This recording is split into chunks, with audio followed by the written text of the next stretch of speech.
Assalamualaikum warahmatullahi wabarakatuh.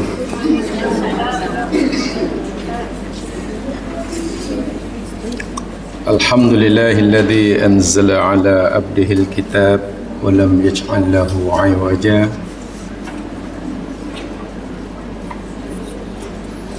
walladzi arsala rasulahu bil huda wa dinil haqq liyuzhirahu 'ala ad-dini kullih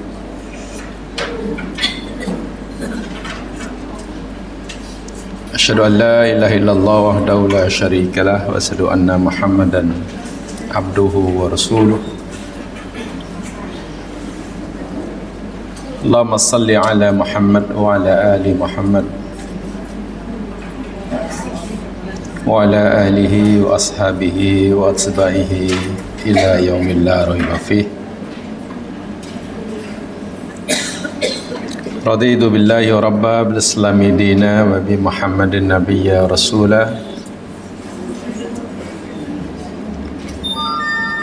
Rabbi israh li sadri wa yassir li amri wahlul 'uqdatam min lisani yafqahu qawli. Bismillahilladzi la yadurru ma ismihi syai'un fil ardi wa la fis sama' wa huwas samiul alim. Bismillahilladzi la yadurru ma ismihi syai'un fil ardi wa la fis sama' wa huwas samiul alim. Bismillahilladzi la yadurru ma ismihi syai'un fil ardi wa la fis sama' wa huwas samiul alim.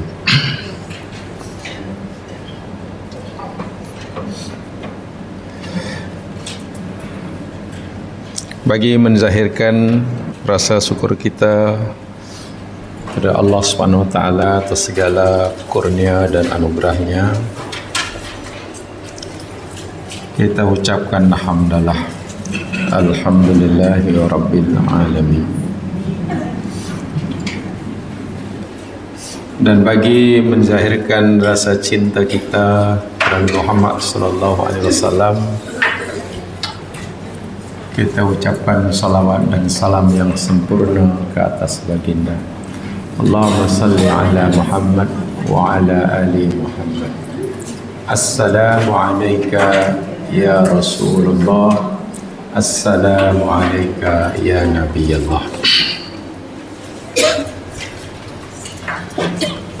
InsyaAllah kita akan teruskan siri tadabbur kita Suratul Kahfi. Dan minggu lepas kita telah pelajari sebagian maksud daripada ayat yang ke-10.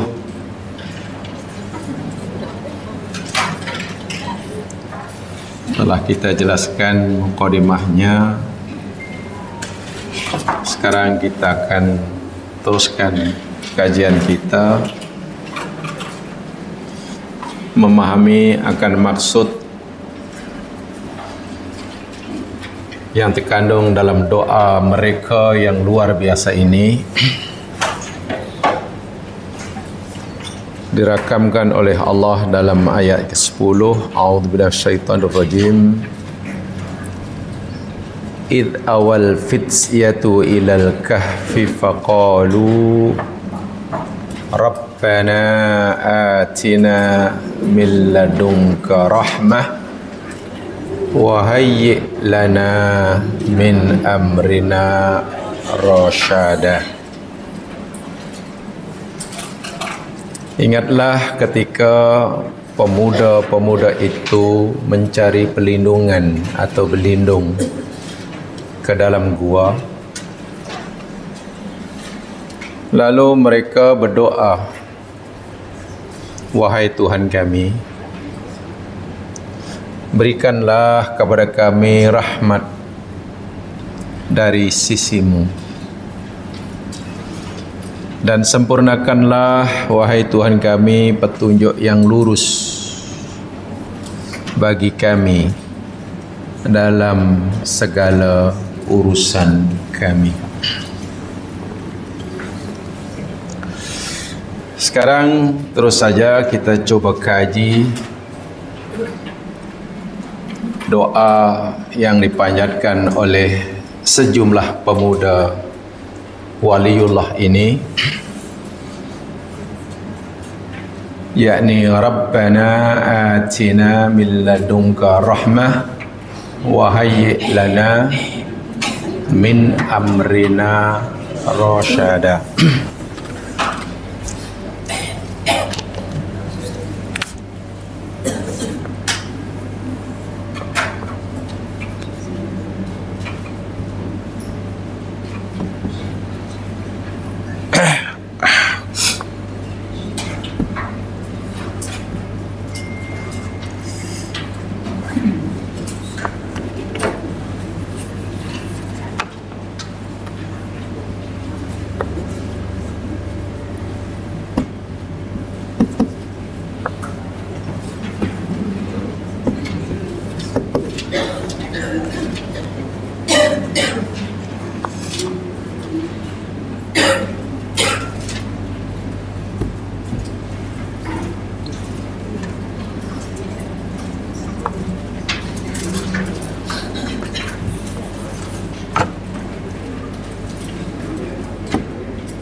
Baik, pertama kita coba kaji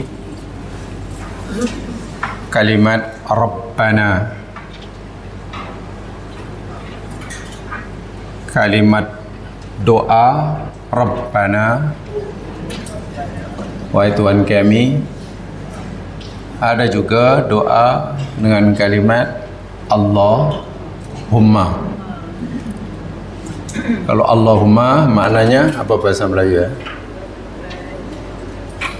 Ya Allah. Ya Tuhan tidak ada dalam bahasa Arabnya. Sebab ya Tuhan tu mana oh my God, tak ada. Yang ada oh my Gus mungkin. Orang Islam tak boleh.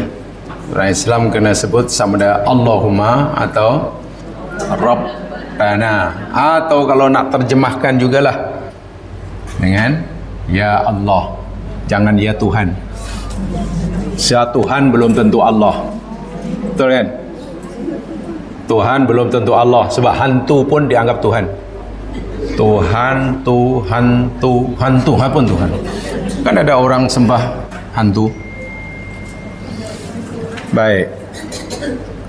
Apa beza paling tidak dari segi penggunaan Allahumma dengan Rabbana atau Rabbi?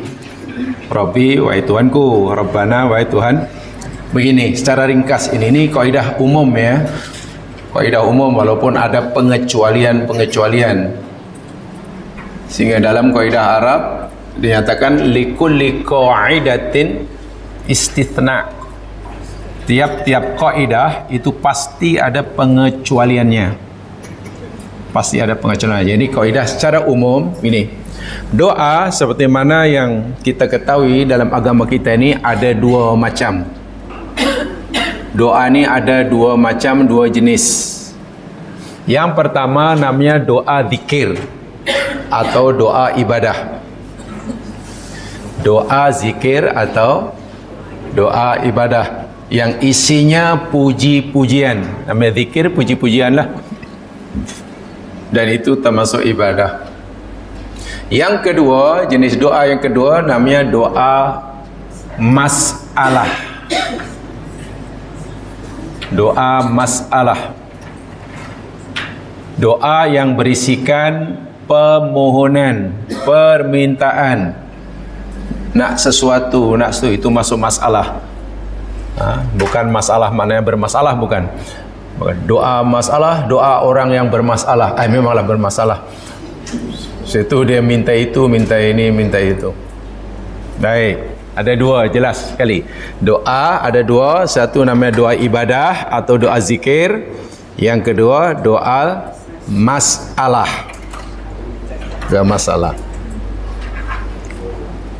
Kemudian kalau kita nak berdoa dengan doa zikir atau doa ibadah, itu hendaklah kita menggunakan kalimah Allahumma.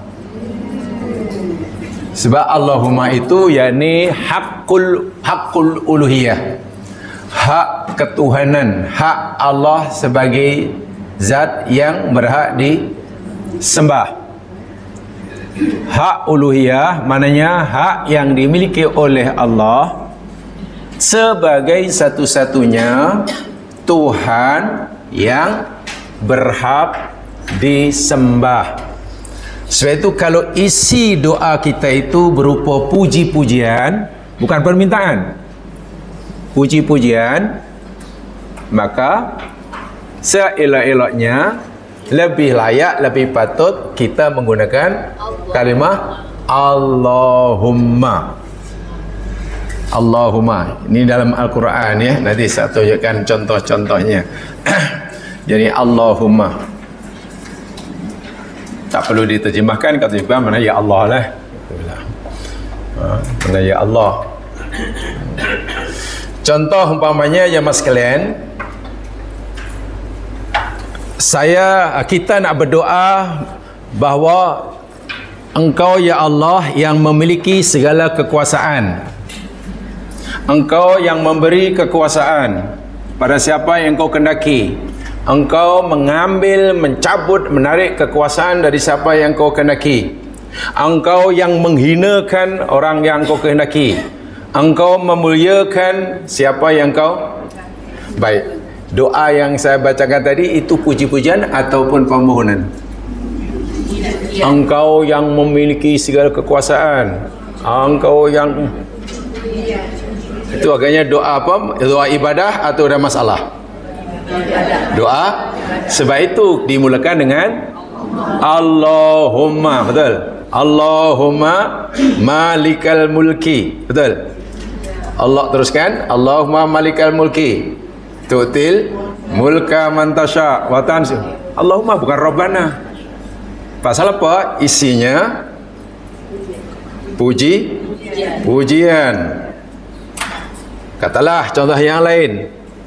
Engkau yang mencipta bumi dan langit, fatirus samawati wal ard. Engkau yang maha mengetahui yang gaib lagi yang nyata. Engkau akan menghukum, memberi keputusan di antara hamba-hambamu dengan adil pada apa yang mereka perselisihkan. Tadi ayat tadi puji-pujian ataupun permintaan? Engkau pencipta bumi langit, Engkau mengetahui. Maka puji-pujian itu hendaklah dimulakan dengan Allahumma. Quran kata Allahumma fatirus samawati wal ard, bukan Rabbana. Betul ya? Bukan Rabbana. Ya, jamaah boleh tengoklah sikit untuk supaya lebih yakin. Tengok surah Az-Zumar umpamanya. Tengok surah Az-Zumar. Saya nak bagi satu contoh sajalah, tak payah banyak. Ini secara umum ya. Jadi setiap kaidah ada pengecualian. Secara umumnya macam itulah penggunaannya. Surah Az-Zumar ayat 46. Coba lihat. Supaya kita tahu nanti bila nak guna Allahumma, bila nak guna Rabbana atau Rabbi. Dalam perkara ini pun kena tahu juga. Walaupun jika tak seperti itu pun tak dosa lah. Tak dosa. Ayat 46 Allah SWT berfirman, macam mana tu? Qul, katakan Allahumma. Kenapa tidak Rabbana ya? Paham ya? Karena apa? Selepas Allahumma apa? Fatirus samawat, betul kan? Engkau Fatirus samawat, engkau yang mencipta beberapa langit dan bumi, alimal ghaib wasyahadah, engkau yang mengetahui yang gaib lagi yang nyata, anta tahkumu baina ibadik, engkau yang menghukum atau memberikan keputusan di antara hamba-hamba engkau pada apa yang mereka perselisihkan. Kan puji-pujian ini. Ini nama zikir. Ini namanya ibadah.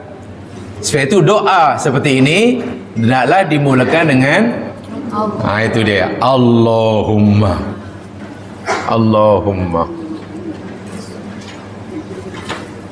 Nanti di surga, penghuni surga selepas mendapatkan nikmat macam-macam, tak perlu minta. Walaupun jika mereka meminta pun Allah akan bagi.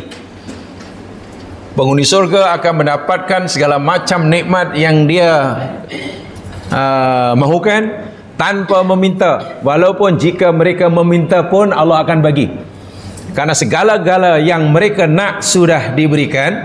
Mereka perlu minta atau mereka perlu puji? Bila ahli surga telah mendapatkan segala-galanya tanpa perlu memintanya, maka mereka perlu meminta pada Allah atau memuji? Masih memuji kan? Dah dapat, nak minta apa lagi? Sebab itu doa ahli surga, da'wahum fiha subhanakal Allahumma Allahumma wa tahiyyatuhum fiha salam, dan surah-surahnya. Faham ya? Itu Allahumma diguna pakai untuk doa puji-pujian atau doa ibadah. Ibadah yang sebenarnya, sebab itu di dalam Al-Quran tidak banyak Allahumma ni ya mas sekalian ya. Doa dengan Allahumma dalam Quran ini tidak banyak, hanya 4 kali sahaja. Ya, tidak banyak, hanya 4 kali sahaja dalam Al-Quran. Yang satu dia apa, Rabbana campur Allahumma campur Rabbana, ada Allahumma Rabbana lagi, Rabbana lagi. Itu yang pernah dipanjatkan oleh Nabi Isa alaihissalam ketika Nabi Isa memohon Maidah, hidangan dari langit atas desakan dan permintaan kaumnya. Karena kaumnya berjanji jika mereka dapat hidangan daripada langit, mana ada alam gaib lah ya, mereka akan beriman kepada Nabi Isa, mereka tidak akan kufur dan seterusnya. Walaupun sebenarnya Nabi Isa telah ingatkan, tak perlulah nak tes Allah macam tu, yakin sajalah. Sebab pertanyaannya pelik. Hai Isa, mampukah Tuhanmu itu menurunkan hidangan daripada langit? Itu kan pertanyaan yang kurang asam punya orang. Kan macam nak tes Tuhan kan. Wahai Musa, wahai Isa, mampukah Allah Tuhanmu itu menurunkan hidangan dari langit? Seakan-akan kalau dia mampu kami percayalah, kalau tak mampu kirim salam, seakan-akan begitulah. Jadi yang permintaan itu kurang asam sungguh. Lalu Nabi Isa berdoa kepada Allah. Doanya Allahumma pun ada, Rabbana pun ada. Jadi satu dalam Al-Quran. Itu ada dalam surah Al-Ma'idah ayat 114. Coba perhati.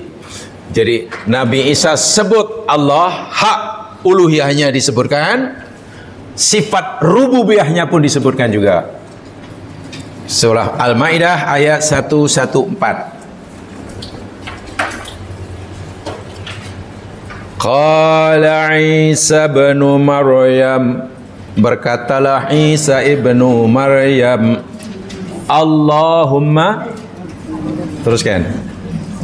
Dah jumpa belum? Oh belum.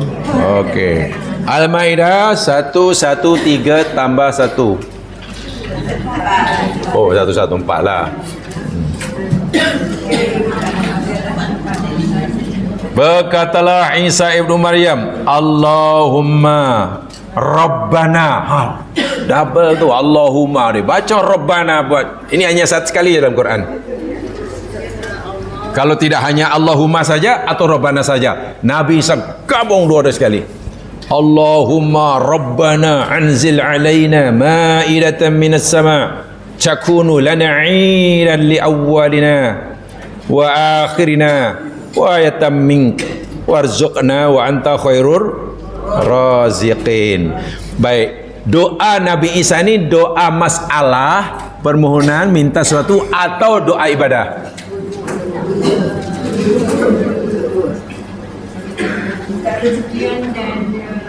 Ya, isi doa Nabi Isa apa? Ini doa ibadah memuji Allah atau doa meminta sesuatu daripada Allah? Masalah. Cukup senang soalannya, jadi jawabannya tidak boleh salah. Ya, ibadah atau masalah? Ibadah atau masalah?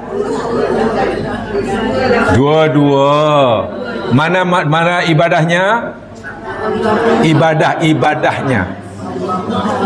Doa ibadahnya bukan Allahumma.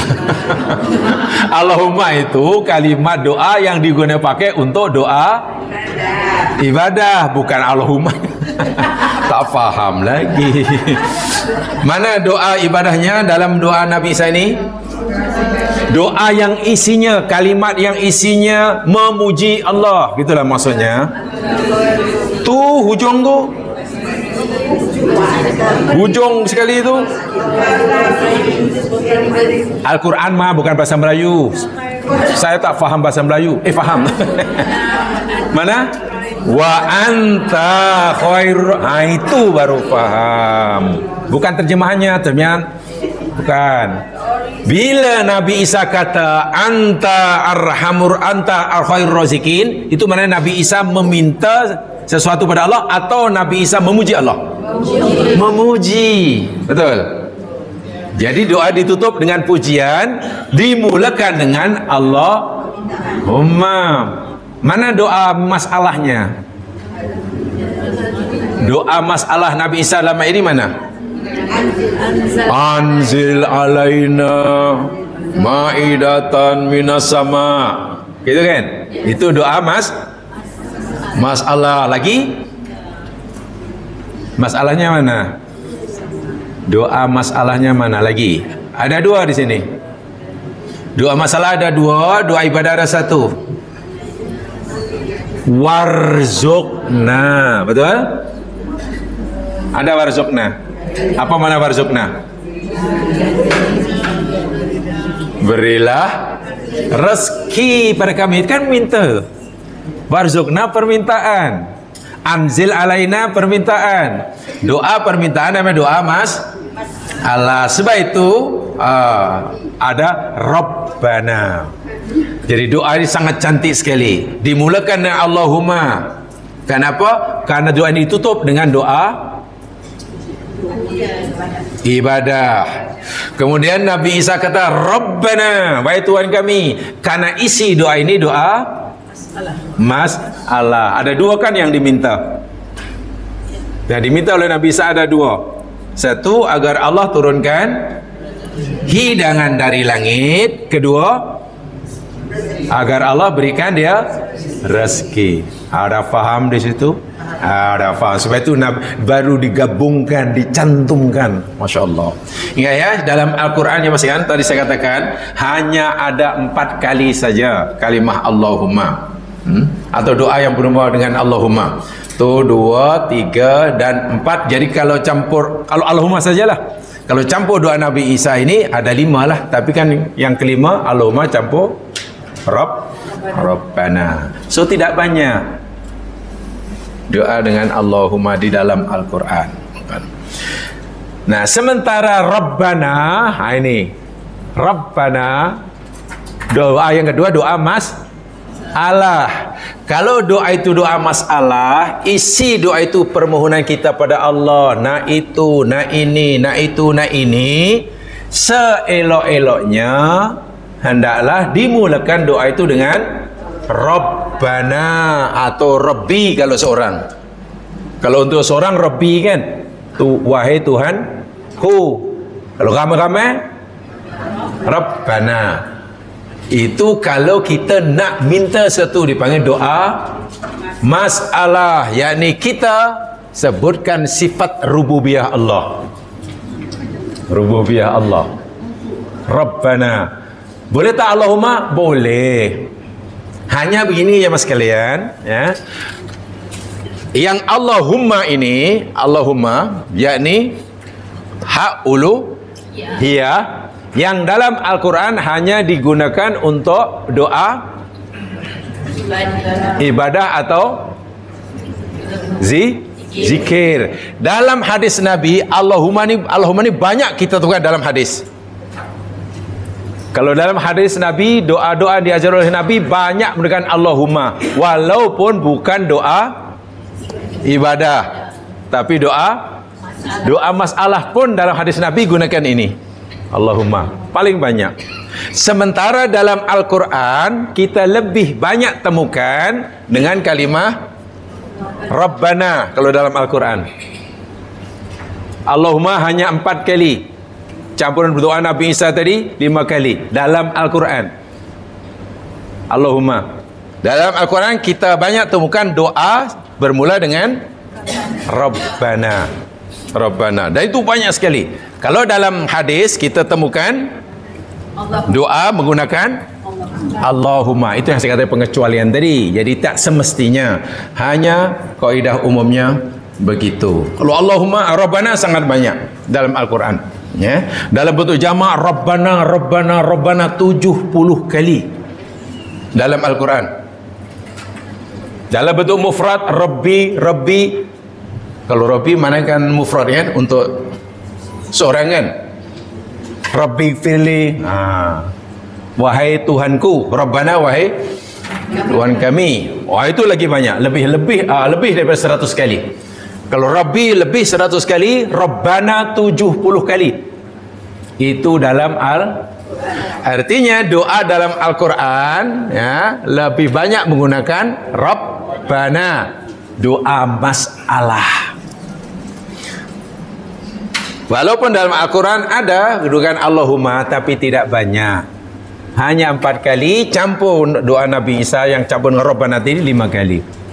Jadi kita temukan Allahumma banyak dalam hadis, sunnah, sementara Rabbana dalam Al-Quran. Baik, kembali kepada doa Ashabul Kahfi.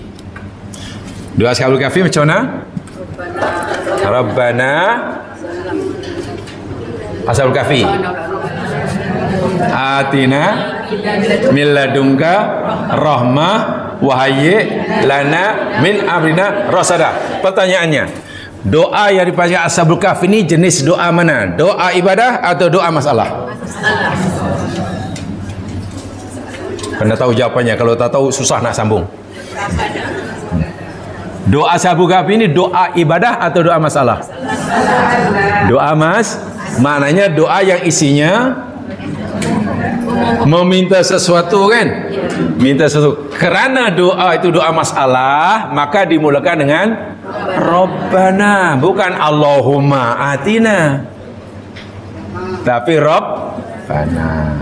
Doa untuk kebaikan kita dunia akhirat. Kita mohon pada Allah kebaikan dunia, kebaikan akhirat. Doa Allah, maka dimulakan dengan Rabbana atina fid dunya hasanah dan seterusnya. Mohon pengampunan bagi dosa kita dan dosa kedua ibu bapa kita. Minta ampun, doa masalah mula dengan Rabbi firli wali walidayya. Betul? Mana Rabbi? Itu penggunaannya yang sering, yang banyak dilakukan. Menurut apa yang diamati, dicermati, ditadaburi oleh Imam Malik bin Anas, ulama salaf, dan juga oleh Imam Ibnu Taimiyah, oleh ulama khalaf yang berfahaman salaf. Itu secara umum ya, walaupun ada pengecualian, maksudnya ada pengecualian ini, yakni Rabbana pun kadang-kadang digunakan untuk doa, pengecualiannya ibadah. Allahumma juga digunakan untuk, sebaliknya digunakan untuk doa masalah, tapi kita banyak temukan dalam hadis Nabi. Beza ya, dan itu tidak bermakna bercanggah ya, sama sekali tidak bercanggah. Baik, sebab di situ ya, jadi Allahumma atau Rabbana atau Rabbi lah, Rabbi. Yang menariknya di dalam Al-Quran ini jemaah sekalian ya, dalam Al-Quran ya, sebab kita kaji Al-Quran ini, sedang kaji Al-Quran, Rabbana, atau kalau seorang macam mana tadi? Rabbi. Terjemahan Melayunya apa? Terjemahan Melayunya nih. Yang ini apa? Wahai Tuhan kami. Betul? Yang ini? Wahai Tuhanku kan? Rabbana atina. Terjemahannya? Wahai Tuhan kami. Rabbi fili. Wahai Tuhanku. Wahai apa bahasa Arabnya? Wahai. Ya. Jadi asalnya ini ya Rabbana. Betul? Yang ini asalnya ya Rabbi. Wahai Tuhan kami, ini ada ya nih. Karena ya-nya dibuang, blur macam ni je lah.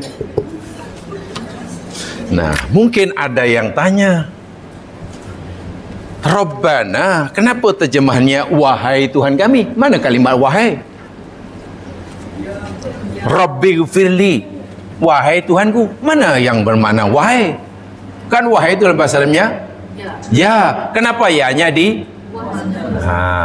Sebelum jamaah tanya, saya tanya dulu. Saya beritahu dulu.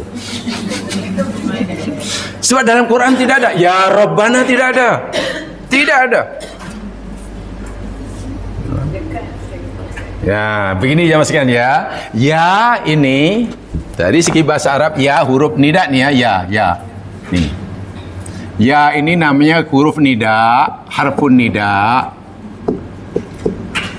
Huruf atau kalimat perkataan yang digunakan untuk memanggil, menyeru. Wahai, wahai.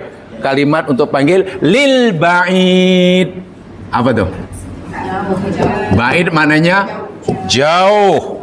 Jadi kalau saya kata ya Ali, wahai Ali, itu bermakna antara yang memanggil, katalah saya memanggil, dan Ali yang saya panggil ada jarak. Sebab itu saya panggil ya Ali, ya Ali.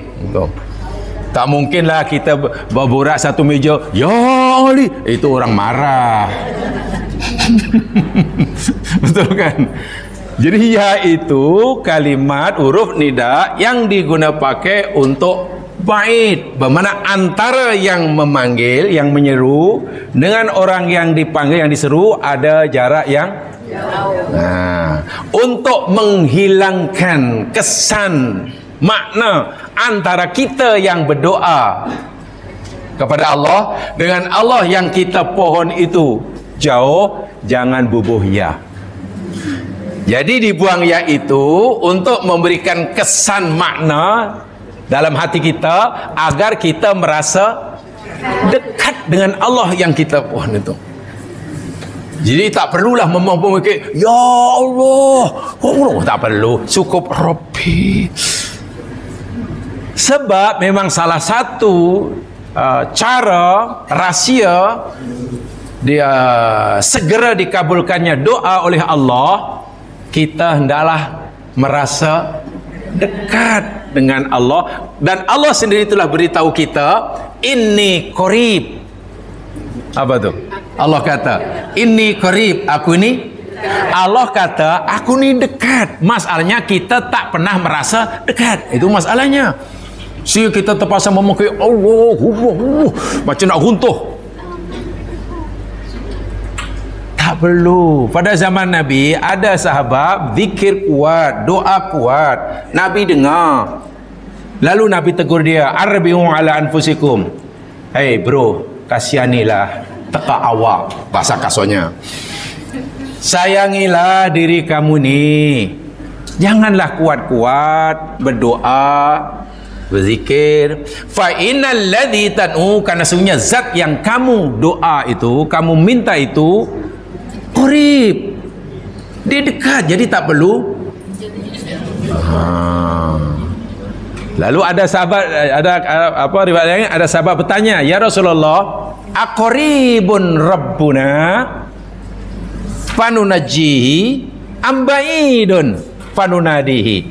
Ya Allah, ya Rasulullah, Allah ni dekat ke jauh? Kalau Allah dekat, kami hanya perlu berbisik semasa berdoa. Bila Allah jauh, kita perlulah panggil dengan kuat-kuat. Lalu turun ayat, wa idza sa'alaka ibadi anni fa inni qarib. Apabila ada hambaku wahai Muhammad yang bertanyakan kepada engkau, jawablah aku.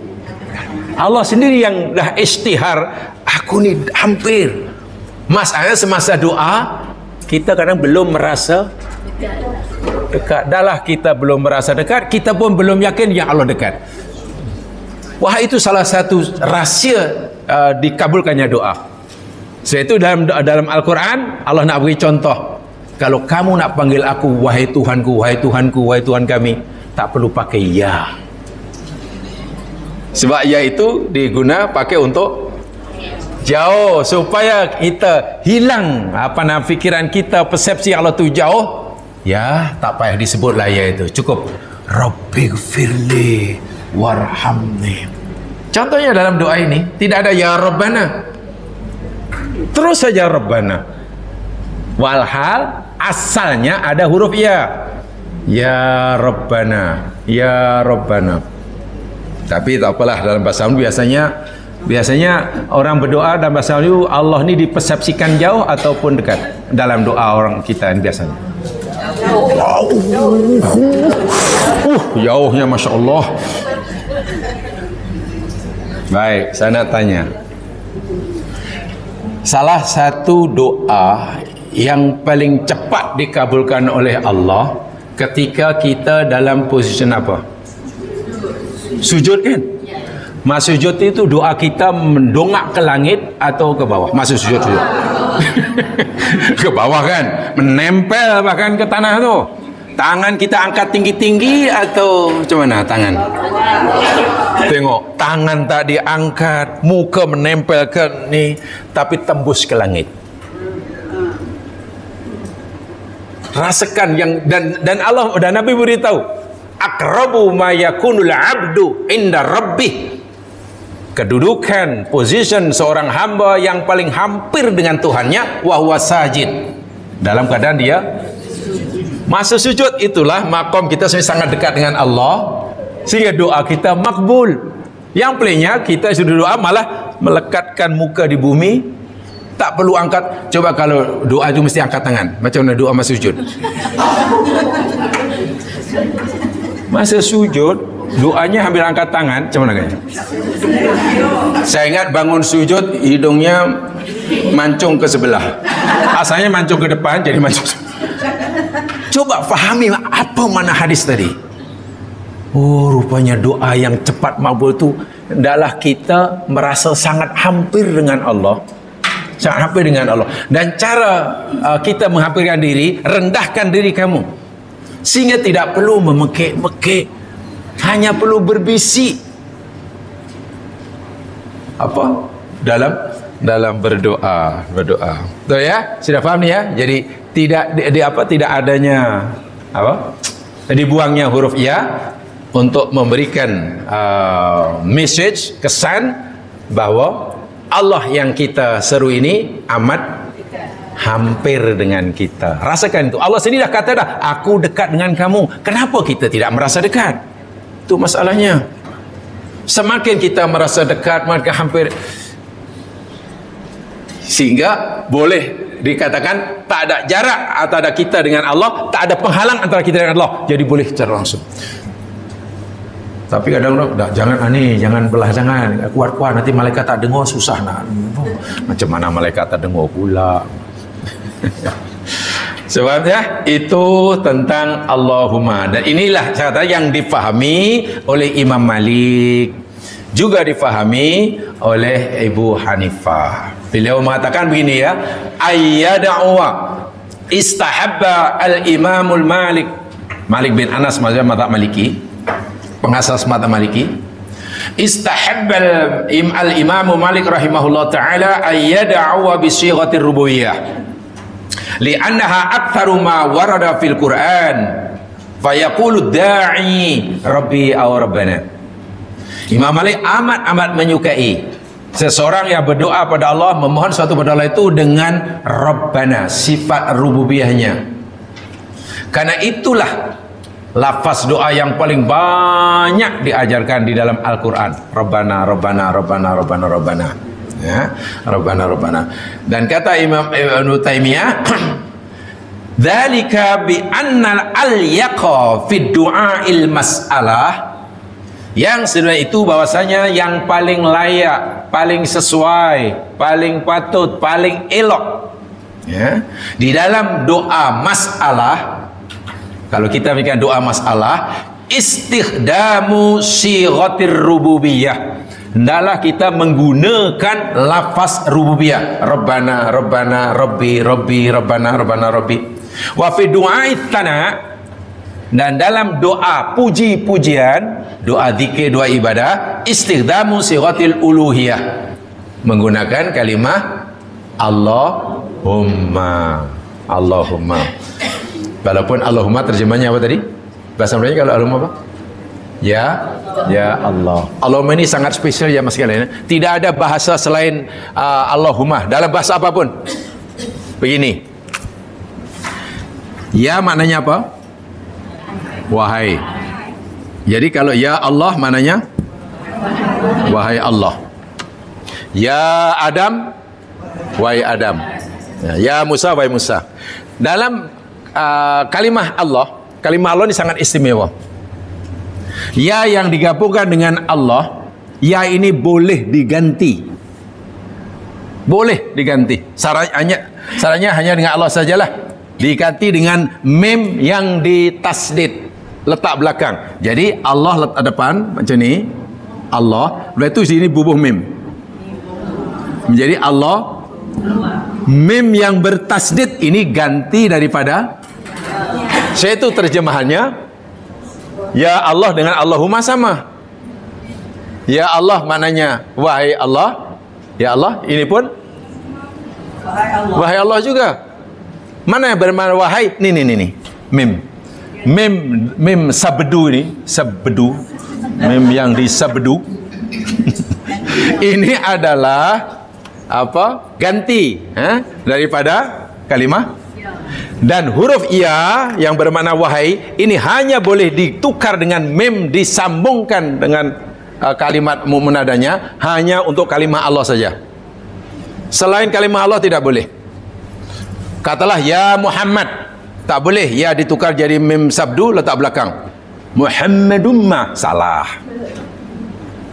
Ya Adam menjadi Adamumma, tak betul. Hak yang dibenarkan hanya untuk Allah saja. Selainnya tidak boleh. Nah, sekarang ya mas sekalian, apa makna Allahumma ini? Allahumma, doa, ya Allah. Tadi Rabbana, wahai Tuhan kami. Baik.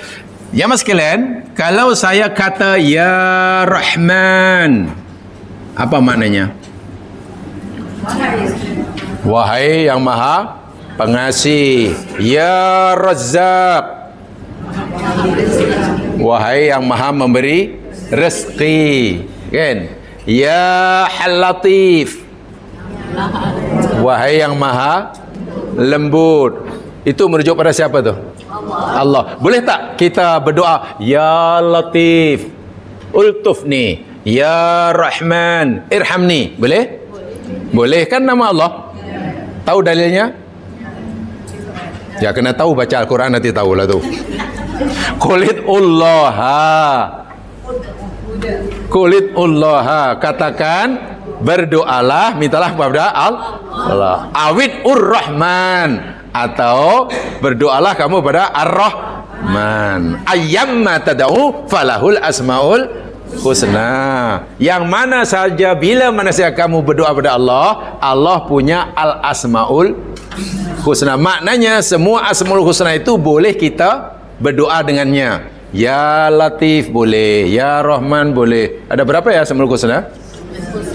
99. Jadi kalau kita nak panggil wahai yang Maha Pengasih, kalau kita nak berdoa wahai Maha Pengasih, kita kata ya Rahman.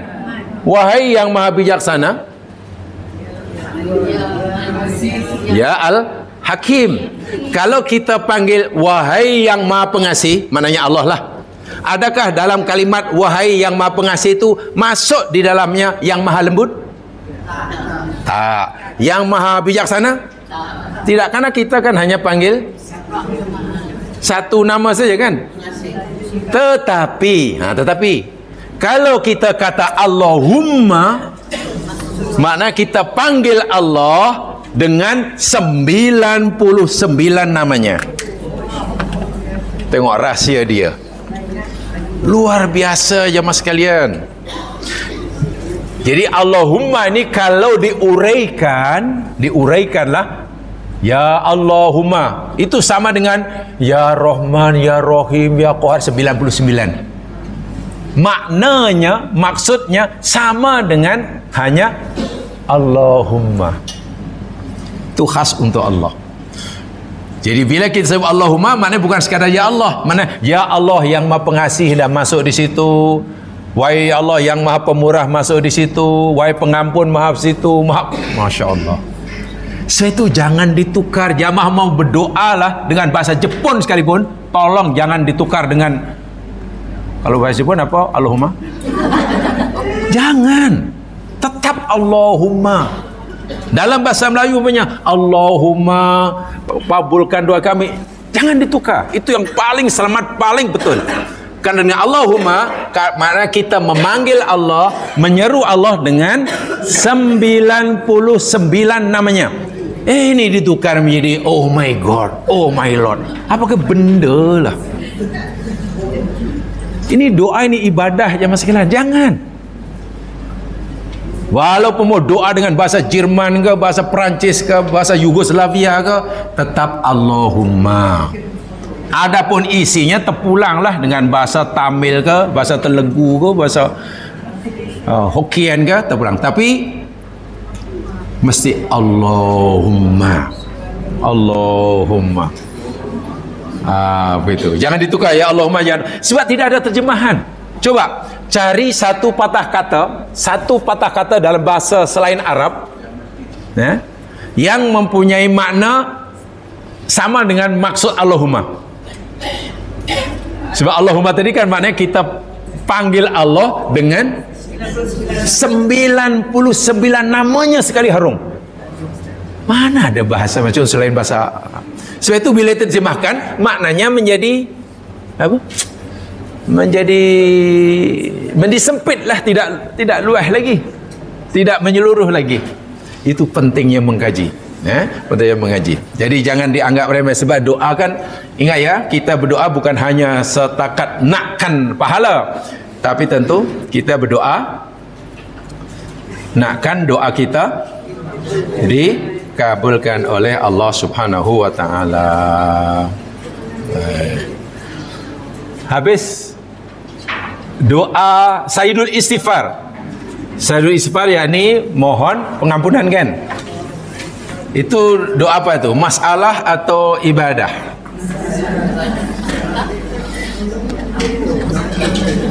Sayyidul Istighfar. Saya yakin kita hafal semua, itu kena baca tu. Pagi sekali, petang sekali, jangan sekali-kali tidak. Siapa yang baca petang hari yakin, lalu ajalnya tiba waktu pagi, termasuk ahli surga. Nabi kata, yang baca pagi hari penuh dengan yakin, petang hari meninggal, ahli surga. Nabi bagi tips yang luar biasa. Ini tips dari Rasulullah ni. Jangan sekali-kali tidak baca Sayyidul Istighfar walaupun hanya sekali pagi hari atau dan petang. Baik, Sayyidul Istighfar ni isinya doa ibadah atau doa masalah?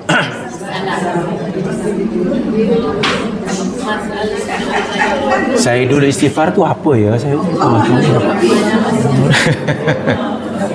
Sayyidul Istighfar, penghulu istighfar. Allahumma anta rabbi la ilaha illa anta khalaqtani ana abduka wa ana ala dika wa dika masata'tu na'udzuka min syarri ma sana'tu wa bulaka bi ni'matika alayya wa bi dhanbi faghfir wa innahu la yaghfiru dhunuba illa anta. So isinya ibadah atau masalah? Lebih banyak ibadahnya. Allahumma anta rabbi, engkau Tuhan kami. La ilaha illa anta, tak ada Tuhan melainkan Engkau. Itu kan puji-pujian tu. Ana abduka, aku ni hambamu ya Allah. Aku berjanji akan menepati janjiku kepadamu. Itu semua puji-pujian pada Allah. Sebab itu dimulakan dengan Allahumma. Barulah di hujung itu satu saja masalahnya. Faghfirli. Abu laka bidzunubi, Abu laka bidzambi, aku mengakui ya Allah segala dosaku. Sebab itu faghfirli, satu ya permintaannya, ampuni dosaku. Lepas itu doa ibadah lagi, fa innahu la yaghfiru dzunuba illa anta. Jamaah kalau faham maksudnya, saya tulis pasti seronok baca itu. Itu doa paling seronok lah, karena kita punya harapan yang besar. Rojak ya, rojak.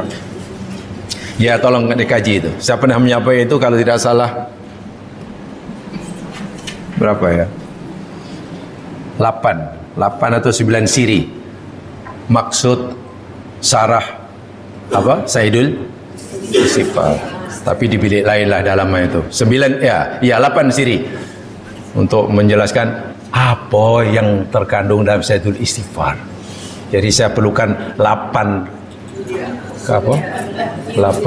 kelas lah untuk menjelaskannya. Tak boleh 1 minit, tak boleh 1 menit. Sebab bukan disuruh menterjemahkannya. Kalau menterjemahkannya setengah minit boleh. Sebab maksudnya ya Allah ya Tuhanku, setiap patah kata dalam Sayyidul Istighfar itu Allahumma ada maksud sendiri. Anta Rabbi itu dalam sekali maknanya.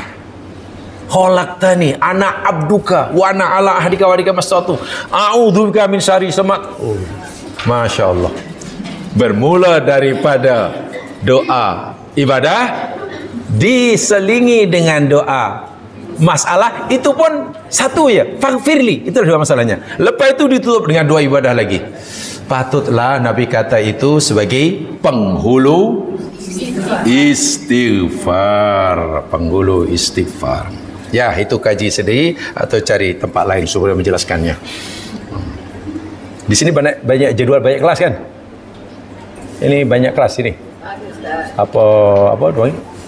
Periba, banyak kelas kan? Nah, suruh nanti yang lain besar yang menjelaskan itu supaya lebih faham. Baik, kemudian kalimat berikutnya apa? Rabbana atina kan? Apa makna atina? Berikanlah kepada kami. Atina, berikan kepada kami. Jamaah sekalian, ada 2 kalimat dalam Al-Quran yang bermakna berikan kepada kami, memberi. Kadang-kadang Allah katalah umpamanya ini, atainaka. Apa artinya? Dalam Al-Quran ada. Allah berfirman pada Nabi Musa, atainakal kitab, kami berikan pada engkau. Allah berfirman Musa, kami berikan pada engkau ayat-ayat. Nah, Allah berfirman pada Muhammad, atainaka kitab, kami berikan pada engkau kitab. Dalam Quran juga ada kalimah a'toinaka. Ada a'toinaka. Inna a'toinaka al-kautsar. Terjemahan Melayu sama ya, ataina, kami berikan, a'toina, Coba kalau tengok terjemahan Melayu, apa yang kita dapat? Sehingga seakan-akan dua kalimat ini maksudnya sama, seakan-akan karena terjemahnya sama. Walha punya beza yang jauh. Perbezaannya jauh nih antara langit dan perigi. Kenapa bukan dengan bumi? Kurang dalam. Perigi kan lagi dalam. Kalau langit dan bumi macam tu, ini perigi lagi.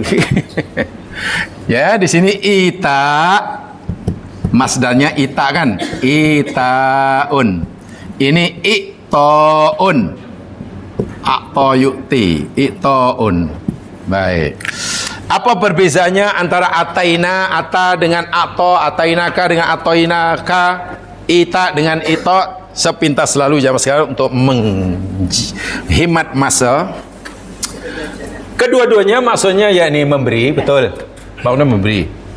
Kalau Allah gunakan kalimah ata, ita ya ata yu'ti ita uzakah kan? Untuk zakat ita uzakah atau ita uzakah? Untuk zakat. Ita zakat. Untuk zakat atas zakah atau wa atas zakah? Ata, gunakan ni kan? Kalau Allah gunakan kalimah ata, jangan sekali benda yang diberikan, benda yang diberikan itu benda yang agung. Yang agung, yang besar, yang mulia. Yang mulia.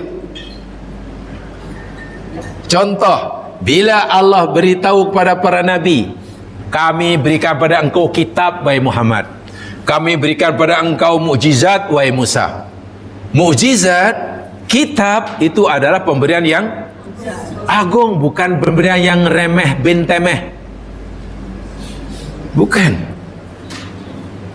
So itu Allah firman, Quran itu adalah i'ta'ullah atau ita'ullah?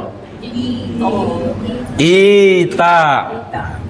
Zakat itu pemberian yang agung, walaupun jumlahnya hanya 2.5%. Iya, agung tu. Karena bila kita tak melakukannya, dosa besar. Menafikan kewajibannya, batal sahdah. Sedekah sunat, itu nilainya tidak sebanding dengan, dari sisi hukumnya lah, tidak sebanding dengan, tidak sama dengan zakat. Zakat walaupun mungkin kadarnya, amounnya itu sedikit karena memang itu yang wajib, tapi zakat hakikatnya adalah satu pemberian yang sangat-sangat agung. Kedudukan zakat itu kan sebagai rukun Islam. Sebab itu Allah kata wa atuz zakah, bukan atu.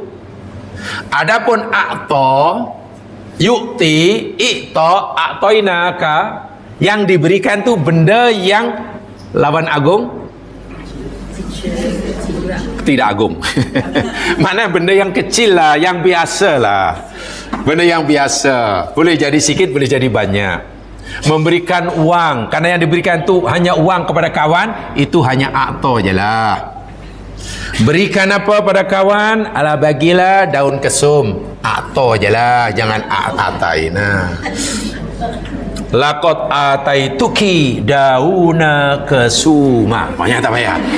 Daun kesum takkan atas. Cukup akta lah. Yalah. Memberikan jawatan penting dalam masyarakat. Akta atau ata katanya? Ita atau ikta? Ikta, gunakan yang kedua lah, takkan jawatan itu agung. Agung ni maksudnya menurut dalam pandangan Allah, jangan sekalian, bukan agung menurut pandangan kita. Kalau jadi dilantik jadi CEO, itu baru ata. Tapi kalau dilantik jadi cashier, bukan itu. Agung dan tidaknya itu dalam pandangan Islam. Bila dengan pemberian itu yang diberi menjadi mulia di sisi Allah, makamnya naik di sisi Allah, maka benda yang diberikan itu benda yang agung. Dan Allah kata ata. Berbeza dengan hal-hal dunia. Hal-hal dunia ini sebesar apapun, sebanyak manapun, tidak gunakan ata, tapi gunakan karena sebanyak sebanyak manapun perkara dunia itu kecil. Apatah lagi bab dunia, Allah berikan pada semua hambanya, tak kira mukmin ataupun kafir. Mau mukmin ke, mau kafir ke, Allah bagi. Tapi pemberian hikmah, keimanan, ketenangan jiwa, pengampunan, surga, itu tidak semua orang dapat. Sebab itu hanya orang tentu. Sebab itu yang diberikan benda yang besar, yang agung, yang Masya Allah. Itu bezanya. Jadi kalau kita kata Rabbana atina fid dunya hasanah, atina ya, ati. Apa tu maksudnya? Baik Tuhan kami, berikan pada kami di dunia hasanah. Baik, pertanyaan saya, hasanah itu benda yang agung atau yang kecil, yang biasa? Kalau itu apa yang terbayang dalam fikiran kita ketika kita mohon atina fid dunya hasanah? Ya Allah, berikan pada kami hasanah. Apa yang nampak? Ya apa? Minta apa tuanya?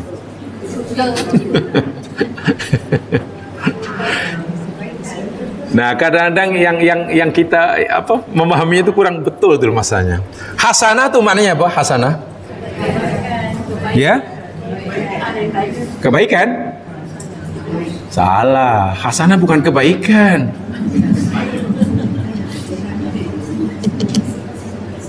Yang baik. Hasanah itu sifat. Kalau kebaikan benda. Maknanya kita minta, katakanlah kita minta rezeki yang baik, bukan kebaikan. Kalau kebaikan ya satu benda aja. Ya Allah, berikan kami kebaikan. Tak, yang baik. Makna kita minta umur yang baik, rezeki yang baik, keluarga yang baik, agama yang baik, dunia yang baik, semua yang baik belaka. Tak kira jumlahnya, kadarnya, emonnya, tak kisah. Ya Allah, jika Engkau bagi kepada hamba ini rezeki dunia sikit pun tak mengapa, asal yang sikit itu yang baik.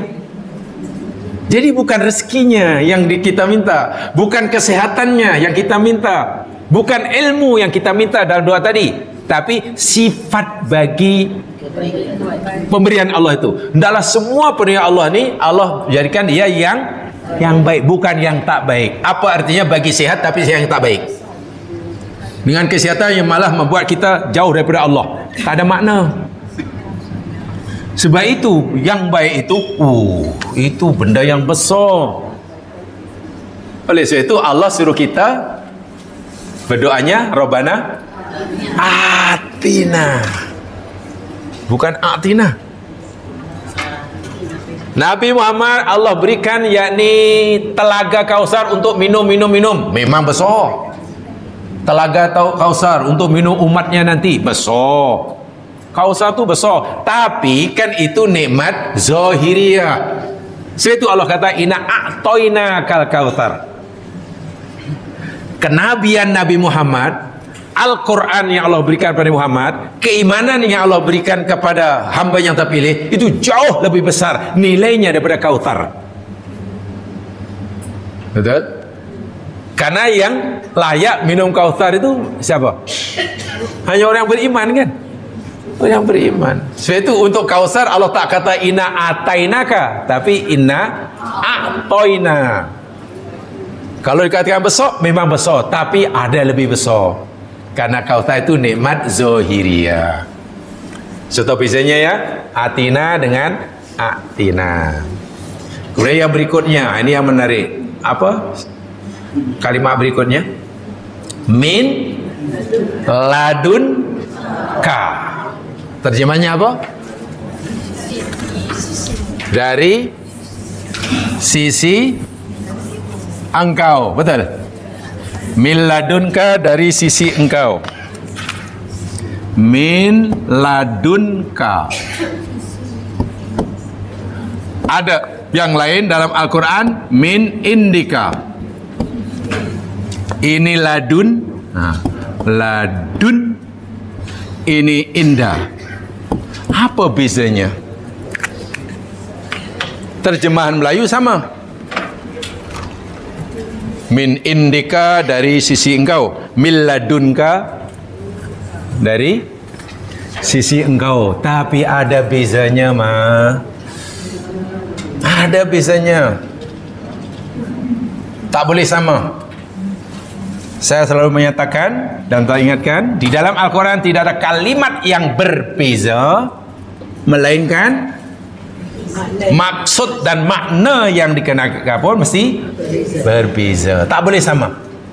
Sehingga cara kita memahaminya mesti tak boleh sama. Kalau kita terjemahkan sama, ya itu tak mengapa, karena kita kurang vocab dalam bahasa Melayu. Ya sama, tak apalah. Baik, untuk memudahkan memahami perbezaan antara ladunka atau laduni atau indaka, ladun indah, untuk memudahkan, coba jamaskan langkau saja ayatnya. Kita sedang belajar ayat berapa ni? 10. Terus saja ayat 65 supaya cepat khatam. Ya, nanti cepat khatam supaya cepat khatam. Lagi pula nanti kan lepas ini cuti 1 tahun.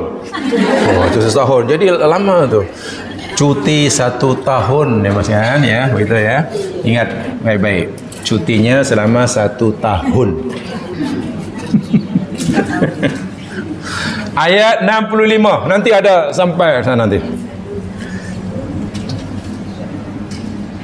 Kisah Nabi Musa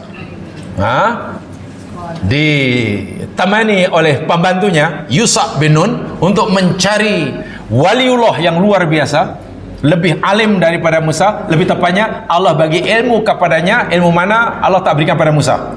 Cari cari, fawajada abdam min ibadina, fawajada, lalu kedua-duanya yakni Musa dan Yusha bin Nun, pembantunya namanya Yusha bin Nun, yang suruh bawa ikan adalah, ya bahasa kita pembantulah, pelayan lah.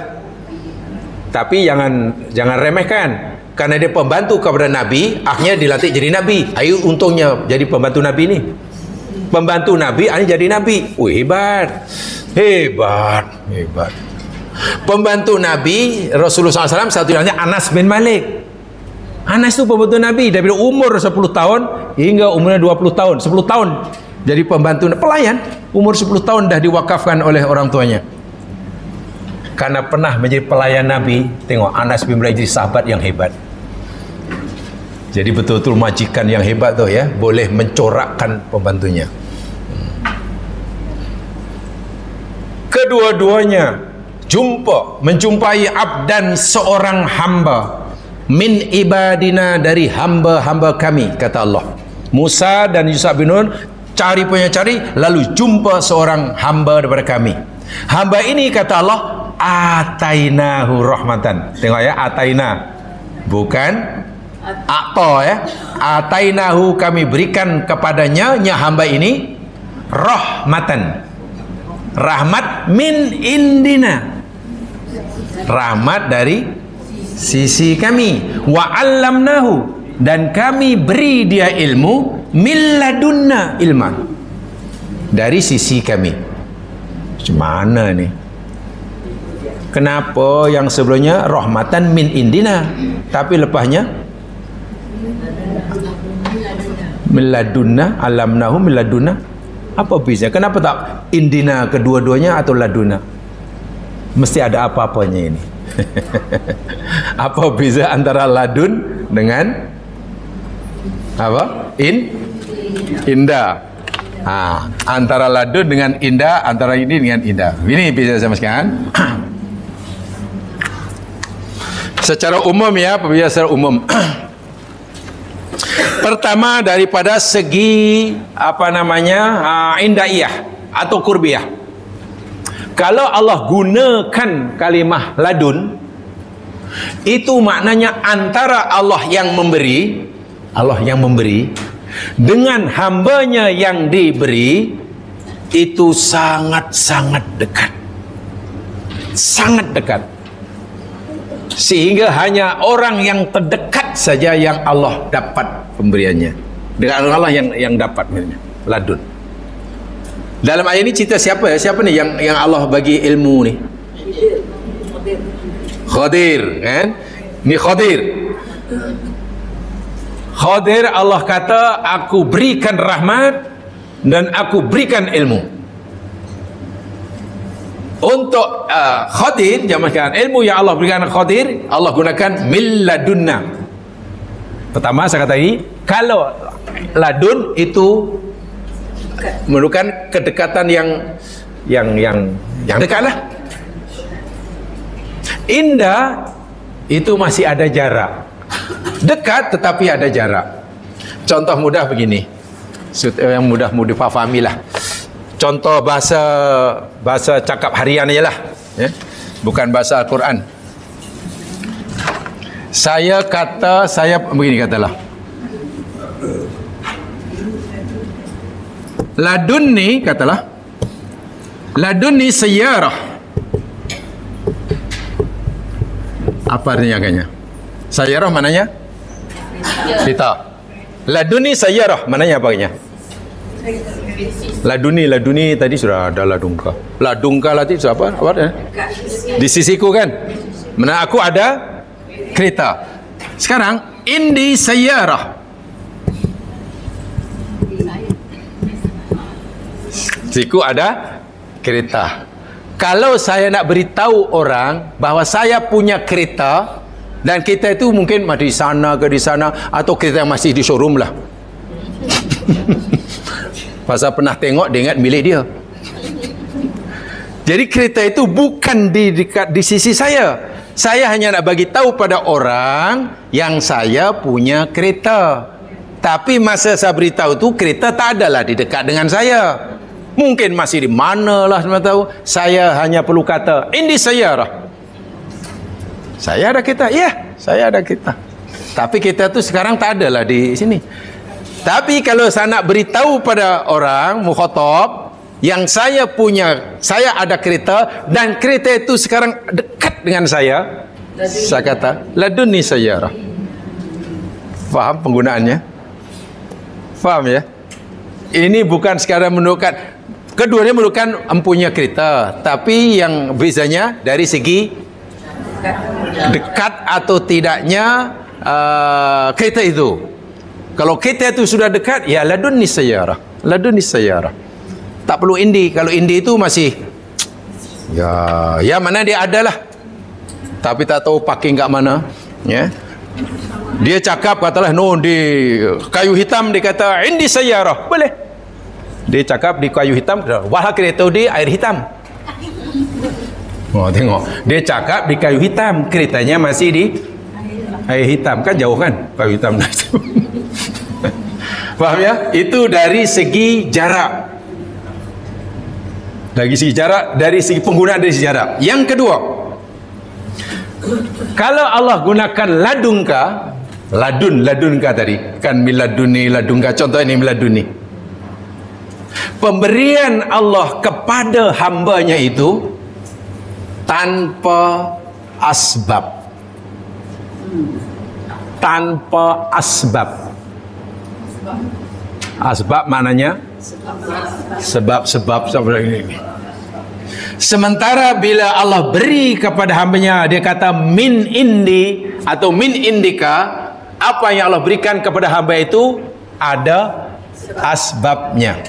Contoh mudah, kita sakit, A sakit, B sakit, sakitnya sama, jenis sakitnya sama, kadar kritikalnya sama, berapa lama sakit sama, duduk di hospital sama.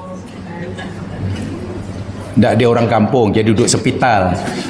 Kalau orang bangsa yang hospital, di hospital yang sama. Dia sama, doktornya sama. Masya Allah, selepas 1 minggu yang dirawat, betul-betul dirawat nih, doktor merawatnya bertungkus lumus. Si A ni dirawatnya betul lumus dengan obat ini dijaga. Setelah 2 minggu, sehat. Allah bagi dia sehat.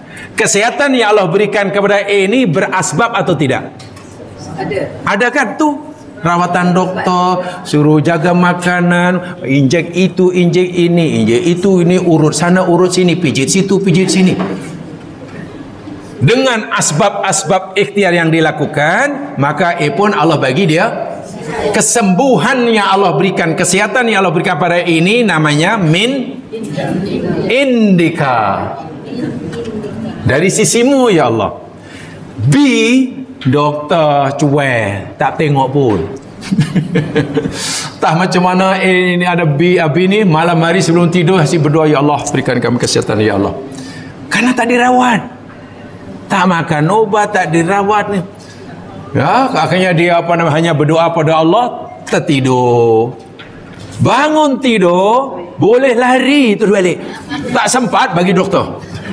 Lari malah. Maknanya sehat wal kesehatan, kesembuhan yang Allah beri pada B, ada tak nampak asbabnya apa? Melalui rawatan ke, obat ke, injection itu. Nah, kesehatan yang Allah berikan pada B ini, kesehatan yang Allah berikan min. Luar biasa itu. Ilmu yang Allah berikan pada kita, kita asalnya tak tahu. Lalu kita belajar, usaha-usaha buat itu, bla bla bla. Kemudian kita jadi tahu. Allah bagi kita ilmu selepas berusaha. Ilmu yang Allah berikan kepada kita ini ilmu min indillah, insya-Allah. Khidir tak pernah belajar jemaah sekalian. Macam mana boleh tahu ini kapal akan dirampas? Macam mana boleh tahu ni budak nanti akan jadi jahat? Macam mana? Tak tahu. Tak belajar. Tahu-tahu dia tahu. Jadi Khidir asalnya tak tahu. Memang tak tahu. Tapi tahu-tahu dia tahu. Dan dia pun tak tahu macam dia tahu. Kenapa? Karena ilmu tu Allah terus. Itu yang ada orang kata ada ilmu laduni itu. Tanpa perantaraan, tanpa cikgu, tanpa Allahu Akbar. Sebab itulah tengok dalam ayat ini. Rahmat yang Allah berikan kepada Khidir min indika. Karena rahmat yang Allah berikan kepada Khidir, orang lain pun dapat juga. Tapi ilmu yang Allah berikan pada Khidir, ilmu yang boleh mengetahui nasib orang itu masa depan macam mana, nasib anak ini macam mana, ini tidak belajar dari sisi. Musa pun tak tahu. Karena memang Allah terus. Sebab itu Allah kata alamnahu mil ladunka, mil ladunna ilma, dari sisi kamu. Tahu bezanya? Pertama, jadi kalau begitu, kalau orang Allah beri sesuatu dengan cara laduni, dengan Allah bersesuatu dengan melalui indika, mana agak yang lebih tinggi makomnya? Laduni lah. Kita nak makan, nak minum, kena berpeluh-peluh jemaah sekalian, berikhtiar. Cari makanan, cari minuman. Kalau dah jumpa beras pun kena masak. Nak masak kena cari kayu orang dahulu. Kan? Mana kena apa ya? Kena usaha kan? Jadi beras jadi nasi kena usaha baru dapat sesuap nasi. Maka rezeki yang berupa makanan yang Allah berikan kepada kita ini, Allah berikan apa nih? Min indillah. Kan ada usaha. Maryam alaihassalam duduk di mihrab, hanya zikir wirid, tak ada kerja lain. Tiba-tiba makanan dah melambak depan mata. Nabi Zakaria pun pening, pelik sungguh, ni dari mana ni dapat macam ni. Nah, rezeki makanan segala keperluan Maryam yang Allah berikan kepada Maryam tanpa usaha, tanpa ikhtiar, tanpa ada orang bagi, itu namanya min. Masya Allah. Jadi Ashabul Kahfi mohon kepada Allah rahmat yang min indika atau min ladunka. Itu luar biasa. Dan Allah kabulkan. Contohnya, kalau kita tidur jamaah sekalian selama 8 jam, dan 8 jam itu tidur nyenyak tanpa berubah position, katalah mengiring sebelah kanan aja selama 8 jam, agak-agak apa ya kesannya? Ada kesan buruknya tidak? 8 jam tanpa berubah position dia. 8 jam. Ya, paling-paling kebas kan? Itu. Kalau 80 jam?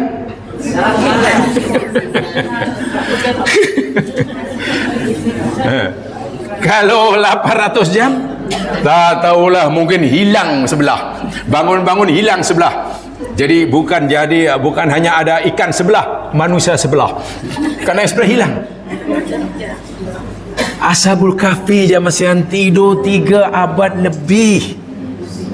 Siapa yang menjaga keselamatannya?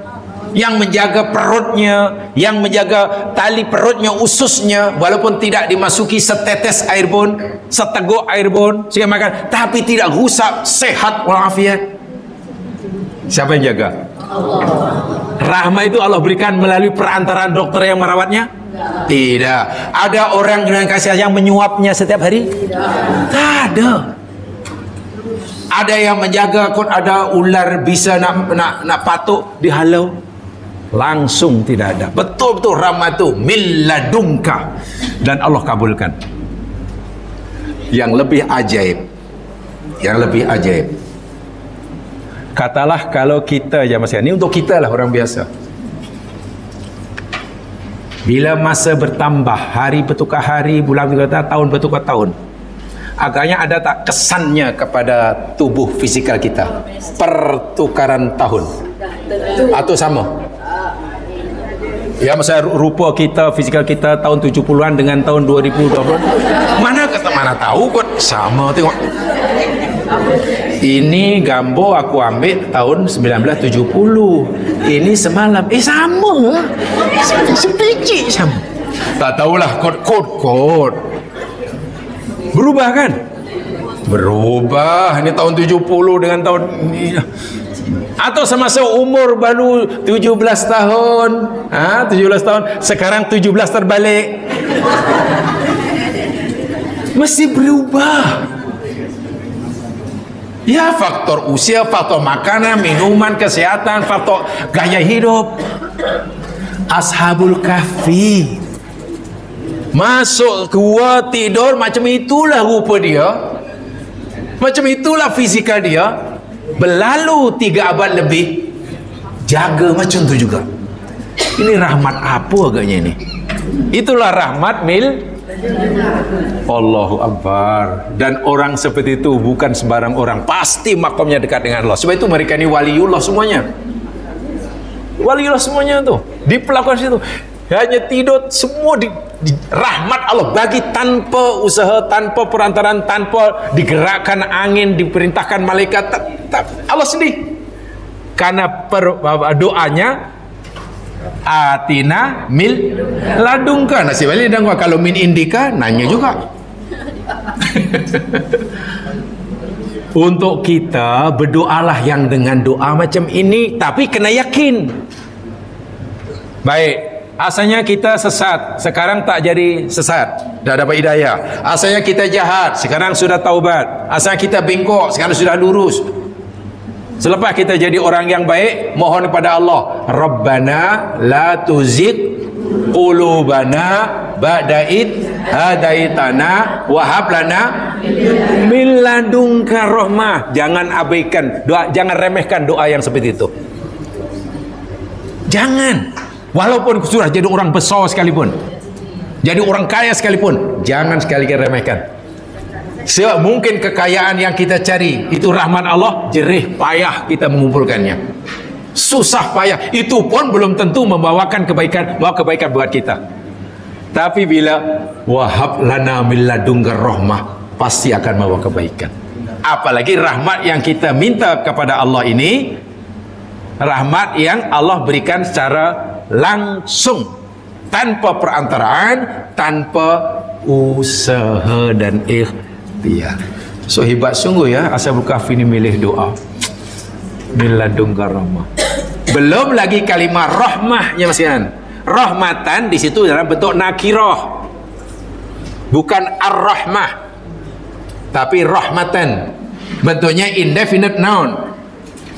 Dalam kaidah bahasa Al-Quran, bila kalimatnya tu dalam bentuk nakirah, indefinite noun, ditanwin lah, rahmatan, rahmatun itu, ia bersifat umum, yufidul umum. Bukan jenis rahmat tertentu sahaja, tapi merangkumi, mencakupi kesemua jenis rahmat. Saya tu tengok dia selamat mula masuk gua itu, yakni nak menyelamatkan dirinya daripada dibunuh oleh rajanya. Selamat, rahmat karena selamat daripada pembunuhan. Tidur, rahmat. Walaupun tak makan, sehat, rahmat.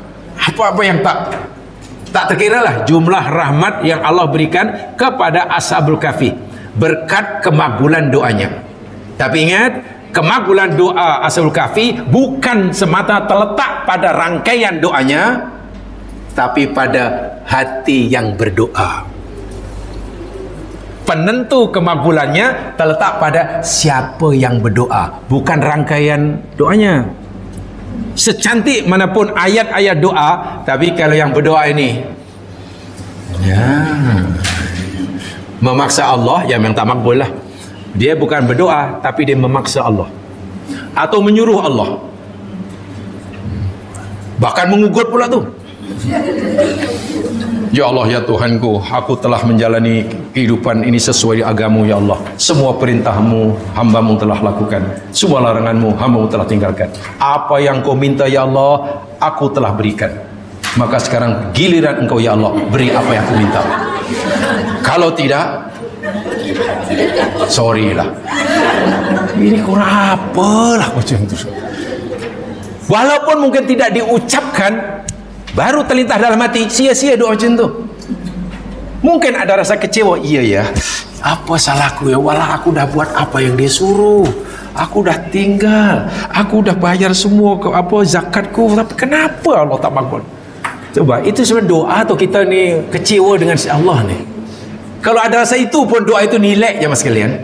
Kalaupun Allah bagi juga, ingat, kemakbulan doa itu bukan rahmat, tapi istidraj. Hati-hati, jaga betul-betul sikap kita kepada Allah. Itu mustahak sekali. Jadi doa ini mesti beradab kepada Allah. Minta pada orang pun kena beradab, apalagi kepada Allah. Kita tidak punya hak yang Allah berikan kepada kita hanya untuk meminta. Kita tidak ada hak untuk memaksa Allah, terpulang Allah nak bagi atau tidak. Bahkan ulama salafus soleh yang hebat-hebat pernah berkata, aku bersyukur kepada Allah Subhanahu wa taala. Aku akan terus bersyukur kepada Allah Subhanahu wa taala jika Allah masih terus berikan aku peluang untuk berdoa. Peluang yang Allah berikan pada aku untuk berdoa itu lebih patut aku syukuri daripada kemakbulan doaku. Kita berdoa, Allah kabulkan, kita bersyukur, kan? Tapi Allah masih beri kita peluang untuk berdoa, itu nikmat yang besar. Bayangkan kalau Allah sudah tidak beri peluang kepada kita untuk berdoa. Itu nanya tu. Sebab doa hakikatnya, ingat ya, doa yang paling banyak sekali, yakni doa yang sepatutnya, doa apa tadi? Oh, dah padam. Doa ibadah.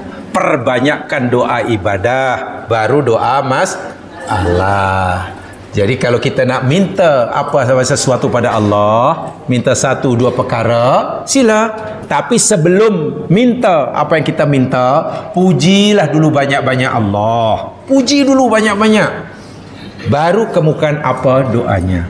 Ini puji belum, terus ya Allah, aku mohon bantu ya Allah, nombor 1 ni, nombor 2 ini, nombor 3 coba no.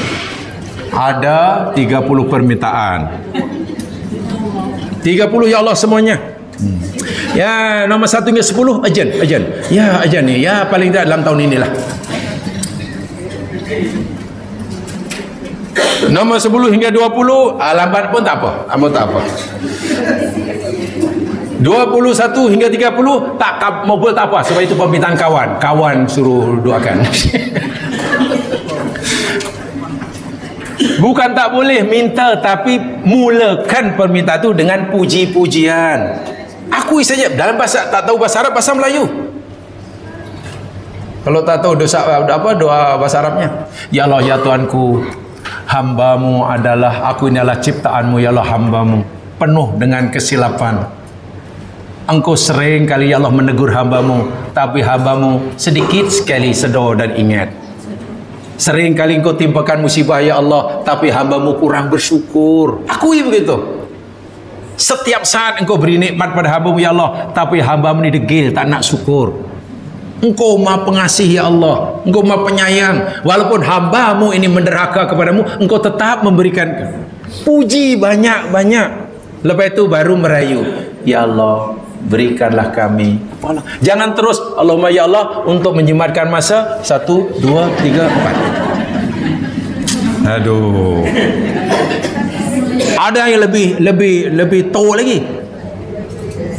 Tak nak doa, tak patut.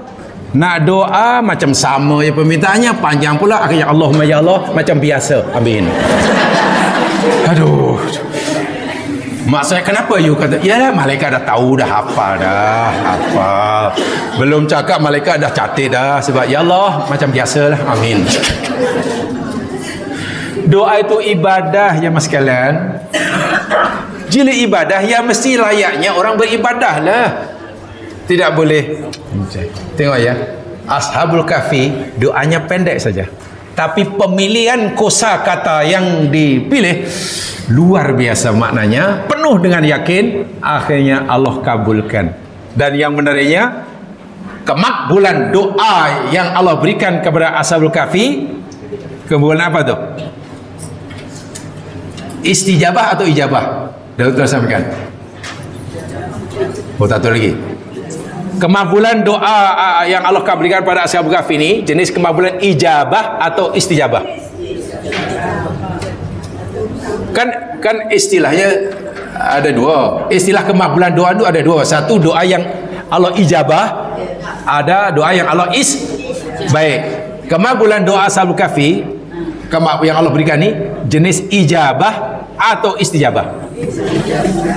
Hanya perlu jawab 2 kali. Pasti betul. Atau hanya perlu 2 orang? Pasti betul. Ini istijabah. Bezanya apa? Kalau ijabah, Allah kabulkan doa hambanya, tapi tidak semestinya sama dengan yang diminta. Kalau istijabah, Allah kabulkan doa hambanya sama dengan yang diminta. Sejibik sama. Sakit minta sembuh, Allah bagi sembuh, istijabah. Miskin minta jadi kaya, Allah bagi kekayaan, istijabah. Sakit minta sembuh tapi Allah tak bagi sembuh, tapi Allah bagi yang lain. Anaknya berjaya dalam peperiksaan, pamannya, padahal dia tak minta anaknya berjaya dalam peperiksaan. Allah jayakan dia, walaupun anaknya tak pernah kenal tuition. Belajar apa sambil bantu maknya goreng pisang, tapi setelah habis peperiksaan dapat best student. Ayahnya khawatir semasa baring di hospital, minta sehat, tapi Allah tak bagi sehat. Seakan-akan Allah kata, wahai hambaku, aku sayang kamu, kamu minta pada aku sehat, tapi tak apalah, aku tak bagi kamu sehat ya, tapi aku bagi kamu yang lebih baik. Anakmu aku beri kejayaan. Doa yang sini namanya ijabah. Nabi Zakaria tak ada anak, minta anak, Allah bagi anak, namanya istijabah. Itulah. Nabi Nuh mohon pada Allah agar kaumnya dibinasakan, ditenggelamkan, dan Allah kabulkan sesuai dengan permintaan, namanya istijabah. Nabi Musa berdoa pada Allah agar harta kekayaan Firaun Allah tumis dia. Kan doanya Robbanat mis. Itu mis itu tumis, dihancurkan. Lalu Firaun dan Qarun dihancurkan. Doa Nabi Musa. Ashabul Kahfi mohon pada Allah agar Allah beri rahmah min ladunna, dan Allah bagi rahmah sesuai dengan permintaan. Oh, ini bukan sebarang orang seperti ini jemaah sekalian. Itulah kalau kita mampu berusaha seperti itu, itulah manusia yang paling beruntung dunia akhirat. Iya, dunia akhirat. Dan hati kita tenang. Kalau kita minta sesuatu tapi yang kita minta tak dapat, jangan kita fikir Allah tak kabulkan. Allah dah kabulkan, tapi Allah kabulkan benda yang lain yang kita kena cari. Apa agak-agak ya yang saya tak minta tapi Allah bagi. Kena begitu. Jadi kita sentiasa merasa dikabulkan. Ini tidak. Hanya kerana yang diminta tak dapat, seakan-akan doanya ditolak, lalu kecewa. Ya, itu salah bin keliru. Salah Bin. Baik, itulah jemaah sekalian, alhamdulillah sebagian makna pengajaran daripada doa Salbughafi telah kita pelajari. Selebihnya tolong dicari sendiri atau tanya kepada yang lain. Itu saja, kurang lebih yang dimaafkan. Jumpa tahun hadapan, mudah-mudahan sentiasa dilindungi oleh Allah Subhanahu wa taala. Subhanakallahumma wa bihamdika asyhadu an la ilaha illa anta astaghfiruka wa atubu ilaik. A'udzu billahi minasyaitonir rajim. Al-'ashr. Innal insana lafi khusr illa alladziina amanu wa 'amilus shalihat. Tawasaw bil haqq wa tawasaw bis sabr. Assalamualaikum warahmatullahi wabarakatuh.